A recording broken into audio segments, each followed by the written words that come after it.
তো hello guys, তোমাদের সকলকে স্বাগত জানাচ্ছি আমার চ্যানেল শুভ পেটস অ্যান্ড কেয়ার্সের চ্যানেল। নতুন হতে থাকলে অবশ্যই চ্যানেলটিকে সাবস্ক্রাইব করে দিও, পাশে থাকা বেল আইকনটা অলে সেট করে দিও। তো চলো বেশি কথা না বাড়িয়ে আজকের ভিডিওটা শুরু করা যাক। আজকের ভিডিওর মূল টপিক হচ্ছে মানে আমার যে পাখিগুলো রয়েছে তাদের কিছু কিছু পাখি দেখছি ঠান্ডা লেগে গেছে, যেহেতু বর্ষাকাল বৃষ্টি হয়ে যায়, তো কিছু কিছু পাখি দেখি ঠান্ডা লেগে গেছে। আমি তো আমার টিপস অনুযায়ী মেট্রোজিল আর লিভারটনিক দিয়ে দেখলাম, কিন্তু কোনোভাবেই ঠিক হলো না। পরপর 3 দিন দিয়েছিলাম, তারপরে দেখি ঠিক হয়নি। তারপরে আবার 5 দিন দিয়েছিলাম, তাও দেখি ঠিক হয়নি। যেমন তোমাদের দেখাচ্ছি, পাখিটা কিন্তু ঝিমাচ্ছে। এই দেখো, এই যে মাঝখানে দেখতে পাচ্ছি পাখিটা, কলোনিতে ঢুকিনি, তারপর তোমাদের সাথে কথা বলছি। তো গাইস, তোমরা দেখছো আমি কলোনিতে চলে এসেছি, কিন্তু ব্যাপারটা হচ্ছে তোমরা যেটা দেখাচ্ছিলাম, কিছু কিছু পাখি আমার ঝিমাচ্ছে। যেমন এই লুটিনোটাকে দেখো, এই লুটিনোটাও ঝিমাচ্ছে। এই যে লুটিনোটা দেখতে পাচ্ছ, এই লুটিনো মেলটা এটা ঝিমাচ্ছে। এইদিকে দেখতে পাচ্ছি ক্লাসিক ব্লু ফিল্ড মেলটা ঝিমাচ্ছে। এই মেল ফিমেলটাকে তোমরা চিনতে পারবে যদি তোমরা অনেক আগে আমার ভিডিওগুলো দেখে থাকো। এই নিচের কলোনি থেকে উপরে তোলা, নিচের যে কলোনি সেই কলোনি থেকে উপরে নিয়ে এসেছিলাম, তোমরা হয়তো দেখেছো। এই ঝিমাচ্ছে অনেক, দেখো এ কিন্তু এত অনেকটাই অ্যাক্টিভ, তোমরা দেখেছো আমার হাতে উঠেও খায়। তো এ এখন এই অ্যাক্টিভিটি কমিয়ে দিয়েছে একদমই। আর এই ককটেলগুলো এখানে ছাড়ার আমার প্রধান কারণ হচ্ছে আমার কেজ নেই আপাতত, মানে সেপারেট যে কেজ করবো ককটেলের, আমি সেপারেট কেজ খুব শীঘ্রই নিয়ে আসবো ওদের জন্য। তো দেখা যাক সেপারেট কেজ আমি কতদিনই কি আনতে পারি, আনার চেষ্টা করবো সেপারেট কেজের জন্য। তো সেটাই বলার, তার জন্য এখানে একটা ককটেল দেখতে পাচ্ছ, আর এই যে একটা ককটেল উড়ে যাচ্ছে। তো এই দুজনকে এখানে ছেড়ে রেখেছি। নিচের এই বদ্রির ফ্লাইং কেসটাই এই দুজনকে, বদ্রির ফ্লাইং কেসটা এই দুটো ককটেলকে আমি ছেড়ে রেখেছি, যাতে ওরা একটু জোড়া নিতে পারে। আর তোমরা যে সামনে লুটিনোটাকে দেখছো, এই লুটিনোটা আর এই যে উপরে যে লুটিনোটা ডানায় ছাপ দেখতে পাচ্ছ, এই লুটিনো দুটো কিন্তু সিবলিংস। এবার ওরা যদি যাতে জোড়া না নিয়ে নেয়, তার জন্য এই দুজনকে আমি বদ্রির ফ্লাইং কেসটা রেখেছি। মানে বদ্রির বাচ্চা যখন বেরোয় আমি এই কেজেই রাখি, তো এখন বাচ্চা যেহেতু কোনো বেরোয়নি, তাই আমি এদের এই কেজেই রেখেছি। তো চলো টপিক আবার ফিরে আসি। টপিকটা এটাই যে কিছু কিছু পাখি ঝিমাচ্ছে। যেমন এই দেখো, এর কী অবস্থা, এই পাখিটা কেমন রোগা হয়ে গেছে দেখতে পাচ্ছ, সামনে ক্লাসিক ব্লু মেলটা কেমন রোগা হয়ে গেছে দেখো। তো আমি মেট্রোজিল দিয়ে দেখেছি 3-4 দিন, এরকম কোনো আমি লাভ দেখলাম না। তো তার জন্যই আবার আমার এরকম আমি টেট্রাসাইক্লিন নিয়ে এসেছি না পেরে। এই যে টেট্রাসাইক্লিন, দেখতে পাচ্ছ, টেট্রাসাইক্লিন ওষুধ আমি নিয়ে এসেছি 500 mg। দেখতে পাচ্ছি কি না জানি না, আমি প্লাস্টার জালিটা দেখানোর চেষ্টা করছি। এই দেখো, টেট্রাসাইক্লিন এমজি 500। এই ওষুধটা আমি এবার দেবো, এবার থেকে দেবো, কারণ ওদের মানে আমি কোনোভাবেই প্রোগ্রেস দেখাতে এবং প্রোগ্রেস করাতে পারছি না। কারণ দেখতে পাচ্ছি এবার কেমন ঝিম মেরে গেছে। তো যতটা পাচ্ছি দেখাচ্ছি, এবার দেখো কেমন ঝিম মেরে গেছে। এই লুটিনো মেলটা কিন্তু সারাদিন দাপিয়ে বেড়ায় কলোনিতে, এই ঝিম মেরে গেছে। আরও 2-1টা পাখি আছে যারা ঝিম মারছে। এখানে এই হাড়িতে যে স্প্যাঙ্গেলটা রয়েছে, এই হাড়িতে যে স্প্যাঙ্গেলটা রয়েছে, এই স্প্যাঙ্গেলটা এও কিন্তু ঝিম মারছে। তারপরে এই যে পাখিটা দেখতে পাচ্ছি সামনে, এই পাখিটাও ঝিম মারছে। কিছু কিছু পাখি আছে যারা ঝিম মারছে। আসলে বর্ষাকাল তো, আমি যতই, তোমরা কিন্তু জানো আমি কলোনি রাত্রিবেলায় ঢেকে রাখি, যখন লাইট অফ করি তখন ঢেকে দিয়ে চলে যায়। তো তারপরেও দেখছি এরকম করে অবস্থা খারাপ। তো চলো আমি কালকে সকালে ওদের যখন ওষুধ দেবো, এই ওষুধটা প্রয়োগ করবো আর দেবো টেট্রাসাইক্লিন। তো কেমন করে কতটা কী দিই সেটা তোমাদের কালকে সকালে আমি দেখাচ্ছি। তো চলো। তো গাইস, তোমরা দেখতেই পাচ্ছ আমি নিচের কলোনিতে চলে এসেছি। এটা নিচের কলোনি, এখানে সেই বদ্রি পাখিগুলো রাখা ছিল। আমি দেখতে পেলে উপরে যেগুলো অসুস্থ হয়ে রয়েছে, তো তারা এখানে রাখা ছিল। তো এই যে একজোড়া ককাটেল দেখতে পাচ্ছ, এটা চারকোল আছে, এটা চারকোল হোয়াইট ফেস আছে, আর এটা অ্যালবিনো আছে। এদেরও কিন্তু শরীরটা খুব একটা ভালো না। তো তোমাদের যদি দেখাই, তো এই দেখো গ্রিন পুক করছে যেরকম, এই দেখো গ্রিন পটি, এই দেখো গ্রিন পুক দেখতে পাচ্ছ, এরকম অনেক জায়গায় গ্রিন পুক করেছে। যেমন এই দেখো গ্রিন পুক, আর এর ফেন্ট কাজ সেটা লক্ষ্য করো। এই দেখো এই ফেনটা লক্ষ্য করছো, অ্যালবিনোর ফেনটা লক্ষ্য করো কেমন সবুজ হয়ে গেছে। এদেরও কিন্তু আমি ওই মেট্রোজেল ইউজ করেছিলাম 5 দিন, তারপরে 2 দিন লিভার টনিকও ইউজ করেছি, কিন্তু কোনোভাবেই আমি ওদের ঠিক করতে পারছি না। আজকে ওদের জলে লিভার টনিক আমি দিয়ে রেখেছিলাম, কিন্তু কোনোভাবেই এদের ট্রিটমেন্ট ঠিক হচ্ছে না এটা। তো এদেরও কিন্তু কালকের থেকে আমি টেট্রাসাইক্লিনটা দেওয়া শুরু করবো। তো কালকে যখন আমি টেট্রাসাইক্লিন দেবো, তো তখন আবার তোমাদের সাথে আমি কথা বলছি। চলো। আর যেহেতু এরা ব্রিডিং পেয়ার, তো ওদের জন্য আমি একটা প্ল্যানিং করেছি। প্ল্যানিংটা হচ্ছে এদের জন্য আলাদা করে আমি খাঁচার ব্যবস্থা করেছি। খাঁচার ব্যবস্থা মানে খাঁচা কিনবো ভাবছি, ব্রিডিং খাঁচা। তো সেই খাঁচাটা এখানে কলোনি যেহেতু আমার 5 ফুট, তো এই লম্বাটা হচ্ছে 5 ফুট, এই কোণা থেকে ওই কোণা পর্যন্ত হচ্ছে 5 ফুট, আর এই কোণাটা থেকে এই কোণা অবধি 4.5 ফুট, 3.5 ফুট। তো এই হচ্ছে খাঁচার মাপ। তো আমি এইখানটার থেকে অর্থাৎ আমি বলছি এই জায়গাটা থেকে ওই জায়গাটা পর্যন্ত, ওই কোণাটা পর্যন্ত আমি খাঁচা ব্যবস্থা করছি। খুব শিগগিরই খাঁচা আনার চেষ্টা করছি, এদের ব্রিডিং খাঁচা।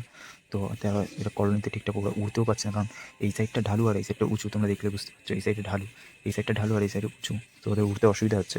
তো আমি এখানে ব্রিডিং খাঁচা এইভাবে এই মাপ সোজাসুজি এখানে ব্রিডিং খাঁচা লাগিয়ে দেবো, এখানে খাঁচা লাগানোর চেষ্টা করছি। তো তাহলে 3 পেয়ার আমার কাছে যেহেতু ককটেল আছে, তো 3জনকে 3ভাবে রাখতে পারবো। তো তো খাঁচায় ব্রিডিং করা ভালো নাকি তে ভালো সেই নিয়ে আমি পরে একটা ভিডিও বলে দেবো। তো আজকে আপাতত আসি, কাল সকালে তোমাদের সাথে আবার কথা বলছি। তো গাইজ গুড মর্নিং। তোমরা দেখতেই পাচ্ছেন পরের দিন সকালে চলে এসেছি। তো চলো ওদের ওষুধটা দিয়ে নিই যাতে পাখিগুলো তাড়াতাড়ি চনমনে হয়ে উঠতে পারে। আর চলো প্লাস্টিকটা তুলে দিই। বলেছিলাম তোমাদের রাত্রে আমার ঢাকাই থাকে, দেখতে পাচ্ছি চারিদিক দিয়েই ঢাকা। তো এটা তুলে নিই, তারপরে তোমাদের সাথে আবার কথা বলছি। তো গাইজ তোমরা দেখতে পাচ্ছ আমি পর্দা টর্দা তুলে দিয়েছি। তো তারপরে তোমাদের দেখায়, তোমরা রাতে হয়তো ঠিকঠাক করে খেয়াল করতে পারো না, কিছু কিছু পাখি ঝিমাচ্ছে। যেমন এই যে ক্লাসিক ব্লুটা দেখতে পাচ্ছ, এইটার কথা এইটা দেখানোর চেষ্টা করছি তোমাদের। এই যে এই পাখিটা এইটা দেখছো কেমন ঝিমাচ্ছে এই পাখিটা। এরকম অনেক পাখি ঝিমাচ্ছে, যেমন ওই যে দেখো ওই নেটের জালে যে পাখিটা বসে আছে ওই পাখিটা যেমন ঝিমাচ্ছে। অনেক পাখি রয়েছে যা একটু ঝিমাচ্ছে। তো তাদের জন্যই আর কি আমি এটা দেবো। আর ওই যে খাঁচায় যেই দেখেছিলাম কী করে জোড়া দিতে হয়, ওই পাখিটাও কিন্তু প্রায় জোড়া হয়ে গেছে ওরা দুজন। তো ওদের আমি হারিয়ে দিয়ে দেবো কদিনের মধ্যেই, কলোনিতে ছেড়ে দেবো ওদেরও। চলো যে টপিকে ফিরে আসি। টপিক হচ্ছে আমি ওদের টেট্রাসাইক্লিন দেবো আজকে। তো এই যে দেখতে পাচ্ছি টেট্রাসাইক্লিন ট্যাবলেটটা, এই যে ট্যাবলেটটা এই যে দেখতে পাচ্ছি 5 mg রয়েছে। তো আমি ওটা 1 লিটার জলে একটা ওষুধ, একটা ক্যাপসুলের হাফ দেবো। মানে এই যে তোমরা দাগ দেখতে পাচ্ছ এখান থেকে খুলবো, খুলে এই হাফটা দেবো আর হাফটা রেখে দেবো, আবার পরের দিন দেবো।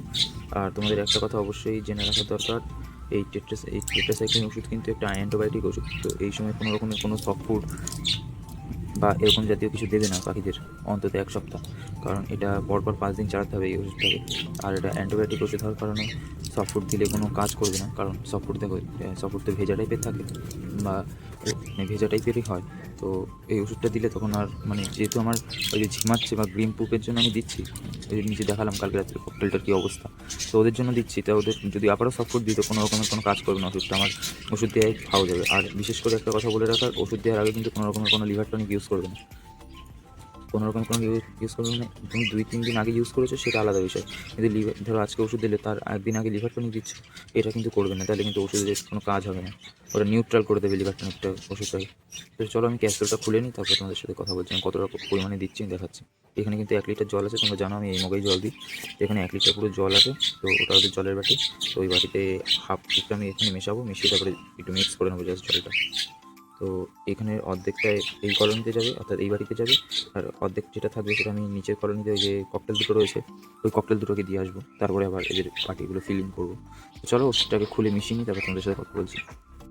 আর তোমাদের আমার একটা কথা বলার আছে, কথাটা হলো তোমরা কিন্তু অনেকেই চ্যানেলটা দেখছো, ভিডিও দেখছো, কিন্তু কোনো রকমের কোনো রেসপন্স করছো না বা লাইক কমেন্ট শেয়ার করছো না বা সাবস্ক্রাইবও করছো না। তো সেটা সম্পূর্ণ তোমাদের ব্যক্তিগত বিষয়, কিন্তু তোমাদের আমি একটা রিকোয়েস্ট রাখবো, যদি পারো সাবস্ক্রাইব করে দিও। কারণ তোমরা যারা নতুন তারা জানবে না, কিন্তু পুরোনো আমার সাবস্ক্রাইবার যারা তারা জানবে যে আমি এই প্ল্যাটফর্মে বিশেষ করে এসেছি তোমাদেরকে ব্রিডিং ফর্মুলা জানাতে, বা কীভাবে কী পাখিদের ট্রিটমেন্ট করতে হয়, কীভাবে কোন পাখির কী রোগ হয়েছে, কী রোগের নাম কী, বা কীভাবে তাদের সুস্থ রাখতে হয়, টেক কেয়ার করতে হয়, সমস্ত রকম ইনফরমেশান আমি এই চ্যানেলে দিই।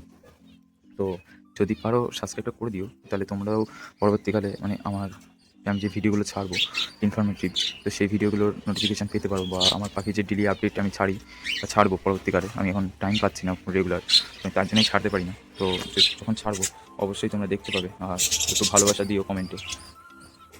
আর তোমরা কিন্তু অবশ্যই জানো, মানে যারা আমার পুরনো সাবস্ক্রাইবার তারা জানে আমার মূল মোটিভ এটা না যে এই প্ল্যাটফর্মে এসেছি মানে এখান থেকে টাকা ইনকাম করতে হবে।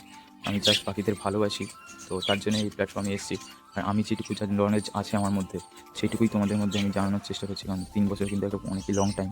তো এই টাইমের মধ্যে আমি অনেকটাই নলেজ তুলতে পেরেছি পাখিদের থেকে, তো সেটাই তোমাদের জন্য শেয়ার করবো। যদি পারো অবশ্যই সাবস্ক্রাইবটা করে দিও, যদি পারো না ব্যাপারটা হচ্ছে আমি রিকোয়েস্ট করছি। এবার যারা আমার পুরনো সাবস্ক্রাইবার তারা আমাকে চেনে, ভালোবাসে আমাকে, তো তারা জানবে আমি কী মোটিভ নিয়ে এখানে এসেছি বা কী বলতে চাইছি। তো সাবস্ক্রাইবটা করে দিও। তো চলো মূল টপিক আবার ফিরে যাই। তো তোমরা দেখতেই পাচ্ছ এই যে একটা ওষুধ পুরো ফুল। তো এই ওষুধটাকে এইভাবে খুলতে হয়, এই উপর দিক থেকে ঘোরালেই আস্তে আস্তে ওষুধটা খুলে যায়। দেখতে পাচ্ছি এখানে অল্প একটু লেগেছিলো, এটা ক্যাপ কিন্তু একরকম। এই ক্যাপটা আমি রেখে দিই, ক্যাপটা আবার লাগাতে লাগবে আমার, ওষুধটা আবার লাগাতে।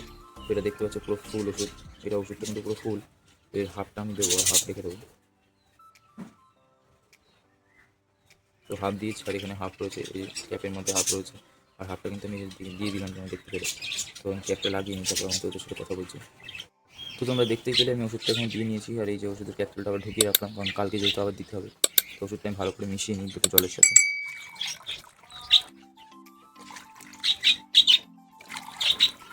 আর তোমাদের একটা কথা বলার, এই ওষুধটা যখন মিশে যাবে তখন দেখবে যেমন গ্যাজা গ্যাজা তৈরি হবে। তো আমি এখনও ওষুধ তলায় দানা দানা রয়েছে কিছুটা, আমি দেখতে পাচ্ছি না যাই না, নিচে অনেকটা দানা দানা রয়েছে, তো ওই দানাগুলো আমি পুরোটা আগে মিশিয়ে নিই, তারপর ওষুধটা দেবো।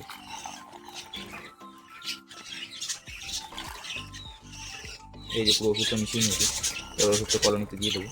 কারণ এইভাবে কিন্তু পরপর 5 দিন চালাতে হবে ওষুধটাকে কলোনিতে। কারণ তোমরা তো জানোই আমার অনেক পাখি ঝিমাচ্ছে, আমি অনেক রকম, আমি যেই তোমাদের টিপস দিয়েছিলাম বর্ষাকালে কী করে পাখিদের সুস্থ রাখতে হয়, সেই টিপস অনুযায়ী সব রকম ট্রিটমেন্টই করে রেখেছি, কিন্তু কোনোভাবেই ঠিক হচ্ছে না। লাস্ট আমি তোমাদের বলেছিলাম যখন কোনোভাবে কোনো ট্রিটমেন্ট হবে না বা কোনোভাবে কোনো উপায় দেখবে যে ঠিক হচ্ছে না, তখনই টেট্রাসাইক্লিন দেবে। তো আমি সেই অনুযায়ী টেট্রাসাইক্লিন আজ দিচ্ছি। তো চলো কলোনিতে ওষুধের জলটা দিয়ে নিই, তারপরে আবার তোমার সাথে কথা বলছি। তো আমি ঢুকে গেছি কলোনির মধ্যে, এই যে জল রাখা আর এই যে ককটেলগুলো, আর এই যে ওষুধটা রাখলাম। আর তোমরা এখানে কিন্তু একটা পাখির ডিম দেখতে পাচ্ছ, এই যে পাখির ডিম দেখতে পাচ্ছ, সেই ডিমটা আসলে বাচ্চাটা ভিতরেই মারা গেছে, ডিম সেল হয়ে গেছে, তাই ডিমটা নষ্ট হয়ে গেছে, ফেলে রেখেছি। ওটা বাইরে ফেলে দেবো কালকে রাতে, ওটা দেখলাম চেক করে, ওটা দেখি ডিম সেল হয়ে গেছে। তো এই যে একটা লুটিনো মেলটা আর এই যে লুটিনো ফিমেলটা, আর উপরে দুটো ছাড়া রয়েছে। তো ককটেল নিয়েও আমি পরবর্তীকালে একটা ভিডিও বানিয়ে দেবো যে ককটেলের কী করে মেল ফিমেল চেনা যায়। তো চলো কথা না বাড়িয়ে ওদের ওষুধটা দিয়ে দিই, ওরা সকাল থেকে জল খাওয়ার জন্য অপেক্ষা করে রয়েছে আমার জন্য। তো গাইস তোমরা দেখতে পাচ্ছ আমি জল নিয়ে ঢুকছি কলের মধ্যে। তো এরা জল দেখলে কিন্তু পাগল হয়ে যায়, তোমরা তো জানো। চলো এদের তো জল দেওয়া কমপ্লিট, এবার এদের এদের এদের এই দেখো এরা কিন্তু বন্ডিং করে ফেলেছে অলরেডি, এরা কিন্তু অনেকটা বন্ডিং করে নিয়েছে নিজেদের মধ্যে। তো চলো দেখা যাক কী করা যায় এবার। ফিন্সদেরও জলটা দিতে হবে, ফিন্সরাও রয়েছে, আর ফিন্সদের 4টে বাচ্চা ফুটেছিল, লাস্টে যে বাচ্চাটা ফুটেছিল ওরা খাওয়ায়নি, তো ওই বাচ্চাটা মারা গেছে। আর 3টে বাচ্চা রয়েছে ফিন্সদের, তো এটা জল খাওয়া শুরু করে দিয়েছে দেখতে পাচ্ছে। তো চলো নিচের কলোনিতে আগে ককটেলের ওই ওষুধ দেওয়া জলটা দিয়ে নিই, তারপর তোমাদের সাথে আবার কথা বলছি। আর বিশেষ করে তোমাদের একটা কথা জানানো, এই ওষুধ দেওয়ার জলটা কিন্তু 4 থেকে 5 ঘন্টার বেশি রাখবে না, অবশ্যই জলটা ফেলে দেবে। কারণ এই টেট্রাসাইক্লিন বেশিক্ষণ বাতাসে বা জলে থাকলে ওষুধ আর কাজ করে না 4 থেকে 5 ঘন্টার বেশি। তো অবশ্যই জলটা ফেলে দেবে, নাহলে জলটা যদি তোমরা না ফেলো ওটা একটা বিষে পরিণত হয়, যেটা পাখিদের জন্য অনেক খুবই ক্ষতিকর। আর এদের কিন্তু এখন কলোনিতে সবার কাছে বাচ্চা রয়েছে, তারা তোমরা ব্রিডিং প্রোগ্রেস দেখেছিলে, তো তারা জানবে। তো আমি ব্রিডিং প্রোগ্রেসের উপরে লিঙ্ক দিয়ে দেবো, তোমরা আই বাটনে, তোমরা অবশ্যই দেখে নিও। তো এরা কিন্তু জল খেতে ব্যস্ত হয়ে গেছে, 4-5 ঘন্টা পরে আমি জলটা ফেলে দেবো। তো চলো নিচের কলোনি ককটেলের জলটা দিয়ে আসি, তারপর তোমাদের সাথে আবার কথা বলছি। তো তোমরা দেখতেই পাচ্ছ আমি নিচের কলোনিতে চলে এসেছি। আর যেটা তোমাদের বলার, আমার এই যে প্লাস্টিকটা দেওয়া, এই প্লাস্টিকটা আমার এই পর্যন্ত করে টেনে দিতে হবে, কারণ এই উপরে টিনের জলটা এখানে উপরে এই যে দেখছো টিন, এই টিনের জলটা এই সিঁড়ির উপরে পড়ে, এবার এখান থেকে জল ছিটকে ভিতরে চলে যাচ্ছে কলোনির। তো কলকে তোমরা দেখলে রাত্রিবেলা ওই কলোনিতে ভেজা রয়েছে ওই কোনাটা। তো চলো এটা সেফটি ডোর, আর ভিতরে একটা দরজা আছে, তো ওখান থেকে ঢুকেছি আমি আগে কলোনিতে। এই জলের বাটি, চলো কলোনিতে আমরা ঢুকে গেছি। এই যে আমার হোয়াইট ফেস আর অ্যালবিনো, চলো ওদের জলটা নিয়ে নিই, তারপর তোমাদের সাথে কথা বলছি। তো দেখতে পাচ্ছ আমি কিন্তু কলোনিতে চলে এসেছি, এই যে হোয়াইট ফেস আর এই যে অ্যালবিনো। আর তোমাদের যেটা বলছিলাম, এই যে সিঁড়ি দেখতে পাচ্ছ কলোনি থেকে কৌটুকুনি দূরত্ব মাত্র 1 হাতও হবে না। এবার ওখানে জল পড়ার ফলে এই যে কলোনির ভিতরে সব এখানে, মানে আমি এটা দিয়ে জলটা আটকানোর চেষ্টা করেছি কিন্তু কোনোভাবেই আটকানো যাচ্ছে না। তো এখান থেকে জল ছিটকে এসে কলোনিতে পড়ে, তো এখান থেকে আবার গড়িয়ে গড়িয়ে ওই যে কোনায় জল দেখতে পাচ্ছ জমে গেছে, ওটা পরিষ্কার করে দেবো আমি খুব তাড়াতাড়ি। আর এইখান থেকে কলোনির এই জায়গাটা থেকে তারটা বেরিয়ে গেছে, ওরাই টেনে টেনে বের করেছে। তো কী সলিউশন, তারটা আমি কী করে ঠিক করতে পারি একটু আমাকে কমেন্টে জানিও, বা কীভাবে তারের সমস্যাটা থেকে মুক্ত হতে পারি আমাকে জানিও, কারণ কলোনিতে তো লাইট দিতেই হবে তোমরা জানো। তো কী করে তারটাকে আমি ঠিকঠাক রাখবো একটু বলো আমাকে, আমি জানি না। তো এই যে এদের, আর এটা ওদের বাড়ির পাত্র, জলের পাত্র, তো এই জলের পাত্রতে জলটা দিয়ে নিই, তারপর তোমাদের সাথে আবার কথা বলছি আমি। তো এই যে দেখতে পাচ্ছ ওদের জলটা আমি দিয়ে নিয়েছি, যে বাটিটার জল নেই, আর ওদের সিড মিক্স এই যে দেওয়া আছে। তো তোমাদের যেটা বলার, আমি যত পাখি দেখেছি, মানে আজ পর্যন্ত আমি যে রকমের যত পাখি পুষেছি, ফিঞ্চ বলো, লাভবার্ড বলো, ককটেল বলো, বদ্রি বলো, তো সব থেকে আমি হাডি পাখি দেখলাম এই ককটেল। কারণ দেখো ককটেলের যতই শরীর খারাপ থাকুক না ওরা কিন্তু ট্রিটমেন্টের জন্য 2-3 সপ্তাহ আমাদের দেয়, মানে ধরো শুকরোগ লাগুক, বা শুকরোগ বলতে যেটা সিনা টান হয়ে যায়, মানে বুকের হাড় বেরিয়ে আসে, তো সেই রোগ লাগুক, আর যে কোনো সবুজ বুক দেখছো তোমরা, সেই রোগ লাগুক, তো যেই রোগই লাগুক না কেন ককটেল কিন্তু ট্রিটমেন্ট করার টাইম দেয়, কিন্তু কোনুর বা অন্যান্য পাখি কিন্তু সময় খুব কম দেয় ট্রিটমেন্ট করার। তো সেটাই তোমাদের বলার চেষ্টা করছি। আর এই দেখো এই পাগলা হয়ে গেছে, কী করছে একা। হোয়াইট ফেসটা মেল আছে আর অ্যালবিনোটা ফিমেল আছে, এর একটা ব্রিডিং পেয়ার আমি কিনে নিয়েছিলাম, তো প্রাইসটা তোমাদের বলছি না। তো যাই হোক, এই ফেনটা তোমরা একবার দেখাই, এর ফেনটের অবস্থা তো এই যে দেখতে পাচ্ছ কেমন পুরোটা কেমন সবুজ হয়ে রয়েছে। তো এমার্জেন্সির ট্রিটমেন্ট যদি না করি ও মারা যাবে। তো মেট্রোজেল আমি দিয়েছিলাম 2-3 দিন, দেখি কাজ হয়নি। 2-3 দিন বলতে প্রায় 1 সপ্তাহ তো ইউজ করেছি, তো কোনো কাজ হয়নি দেখে আমি না পেরে ওদের জন্য টেট্রাসাইক্লিন দিতে হলো। তো মূল বক্তব্য আজকে এটাই ছিল। আর আমি যেটুকু অভিজ্ঞ বা যেটুকু আমি জানি, কারণ আমি তো প্রায় অনেক দিনই পাখি পুষছি, প্রায় 3 বছর হতে গেল। আর তোমরা অনেকেই ভাবতে পারো যে দাদা বা ভাই বাড়িয়ে বাড়িয়ে কথা বলে, কিন্তু ওরকম কোনো ব্যাপার না। আমার কাছে খাঁচা মানে পাখির খাঁচা থেকে শুরু করে সব কিছুই ছিল। এবার একটু ফ্যামিলি প্রবলেম থাকার ফলে আমার সব কিছু বিক্রি করে দিতে হয়। মানে পাখি বলো বা যেহেতু ওদের দেখো পাখি পুষলেই তো হয় না, ওদের খাওয়া, ট্রিটমেন্ট এগুলোর জন্যও কিছু পয়সা দিতে হয়। কিন্তু তখন আমার ফ্যামিলির অবস্থা একদমই ভালো ছিল না। তো আমার না পেরে ওদের বিক্রি করে দিতে হয়েছে। মানে টোটালি সব পাখি বিক্রি করে দিয়েছিলাম। ওদের খাঁচা ফাঁচা আমার কাছে সবই ছিল। তো এখানে এইসব জায়গায় আমি খাঁচা লাগাতাম। তো খাঁচা টাচা সবই ছিল। কিন্তু আসল ব্যাপারটা হয়েছে কি, আমার কাছে যেহেতু তখন পুঁজি ছিল না আর আমি এখনও ইনকাম করি না। এখন আমি স্টুডেন্ট। তো যেহেতু ছিল না, তো আমি না পেরে বিক্রি করে দিতে হয়েছে আমার। তো তারপরে আবার এই 2026 থেকে আমি আবার নতুন করে করার চেষ্টা করছি। পাখি আবার নতুন করে তুলেছি। তারপরে আবার ব্রিডিং প্রোগ্রেস হচ্ছে। তো এবার থেকে আবার টুকটাক করে পাখি তোলা শুরু করেছি। তো দেখা যাক কত দূর কী হয়। তো ছাড়, বাড়তি কথা বলবো না বেশি একটা। তো আজকের মতো ভিডিওটা এই পর্যন্তই থাক। ভিডিওটা ভালো লাগলে অবশ্যই লাইক কমেন্ট করে দিও, পাশে থাকা বেল আইকনটা অলে সেট করে দিও। অবশ্যই ভিডিওটায় কমেন্ট করো ও শেয়ার করো বেশি বেশি করে। তো চলো আজকের মতন আসি, টাটা। দেখা হবে আবার পরবর্তী কোনো ভিডিও।